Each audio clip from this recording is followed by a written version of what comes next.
Parents are children's first and most important teacher. We know that children do better and student achievement improves when parents take an active role in their child's learning. When a child comes to school, parents need to feel that this role is honored and that they are full partners in their child's learning. Teachers need to believe that they can benefit from listening to parents about their child's interests and preferences and about their hopes and dreams for their children. Just as our role with children has changed to listening more and talking less, we need to listen more to parents, seeing them as partners, sharing responsibility for their child's learning and development. This shared responsibility would be enhanced by documentation of children's play and learning that could be used as a focus for discussion during parent interviews. An important part of assessment in the kindergarten program are the families and the parents and the grandparents, and keeping families informed is really important. There's so much learning that happens throughout the year. It's always important to keep in communication and contact. So there's a few ways that I do it throughout the year.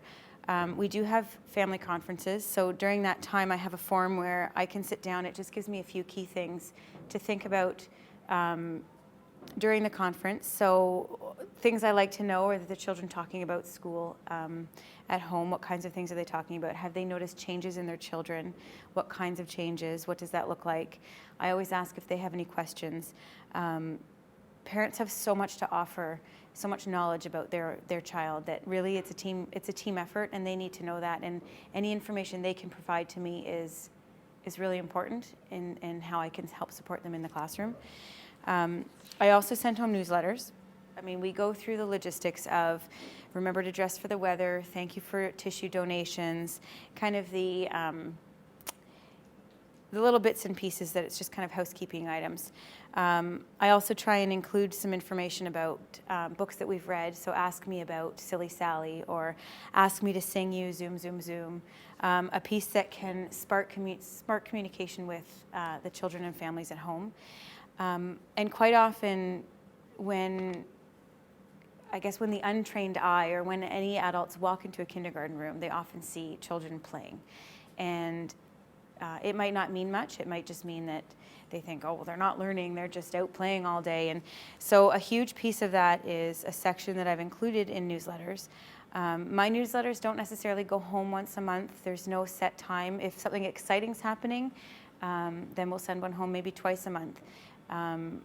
But this key piece on the back of the newsletter is really important. I usually include some photographs with some information about what's happening in the picture, so I give the context of what's happening, and then the learning piece. So what are they learning? And I take specifics from the kindergarten program, sometimes changing the language so that it's not teacher jargon, and so that it's not ministry language, so the parents can understand it. But specifically spell it out for parents that in this learning situation, this is exactly what was happening, and this is the learning that takes place. In our conversations with families, we talk about, they're often saying, well, what can I do at home? How can I help? So one of those things is obviously reading with their children. And I think sometimes it's hard. It's hard for parents to know what to do with children when they're reading. And well, I cover up the pictures and they can't tell me the words. And so that, in conversation with parents in conferences, it's important to talk about different strategies to use with your children. But when parents go home, I feel as though they also need another reference. So in their Snuggle Up and Read books, my Snuggle Up and Read program is not just leveled readers. They have storybooks, good quality literature that they're taking home and they're borrowing. And it's basically just some suggestions. So what to do when you're reading with your child. Here are some books to look for at the local library, and that kind of thing. So that's just a resource and support for parents to help with the partnership.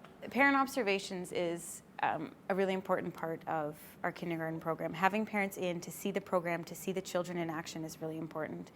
Again, play is something that, to someone who's not quite sure what to look for, is simply play. And it's important to have parents come in so that they can see the amount of learning that's happening, and that the experiences are so rich. And so having them come in, we have them come in for an hour at a time. Each school, I'm sure, runs it differently, but it's just important to have them come in. And for the children to see their parents here, is a really important piece as well. And so that kind of creates a context for the families when children are at home talking about something they've done at a center or with someone else. They kind of have a context for that now, and the conversation can be that much more rich and exciting. We have an orientation in May or the beginning of June where we send invitations out to the children and their parents and invite them to come and visit our classroom, and we have an information session. And basically we tell them all about kindergarten. And it's a partnership, and that is very, very important, that parents hand in hand, it's what we do over those 2 years, because every child is different. Every child is unique where they start. They don't all start on the same page. They're all at different, and we talk to parents about this, that every child is unique and different, and it's where we take that child. And those are the opportunities that you create in your classroom. If you create a classroom that the children are going to love coming to every day and are going to be excited about learning, and it's hands-on, and they're smelling and they're touching and they're feeling and they're doing all those wonderful things, then you're going to get those children excited about education and excited about learning. When sharing observation with families, we'd ask them to bring their child in, and we have electronic portfolios where we get the families to sit with their child, and we have them up on a screen, and it's all about the child, and we click each photo, and the child gets to explain to their parent what exactly they're doing in the picture. And it's really nice to see that the children that speak different languages, so they can communicate with their parent what they're doing, because not all the parents can speak English with us, so that worked out really well. And the parents get to see what they're exactly learning through play, through the pictures that we have taken, and then how they're explaining, oh, I was doing this with the blocks, and I made a tower using 10 of those blocks, and so it worked out really well. They love the photos. Yeah, their child's the star, right? So, yeah. Always ask us for it on a USB. Yeah, they're always wanting them. I think it's nice because they get to see their child in action. We spend so much time with their children during the day, and we can talk about these experiences. We can show them a painting and say, this is what Allison did, and this is how it happened. But really, for them to be able to see it happen, or for them to be able to see Allison painting outside with Shan, is a little more real for them.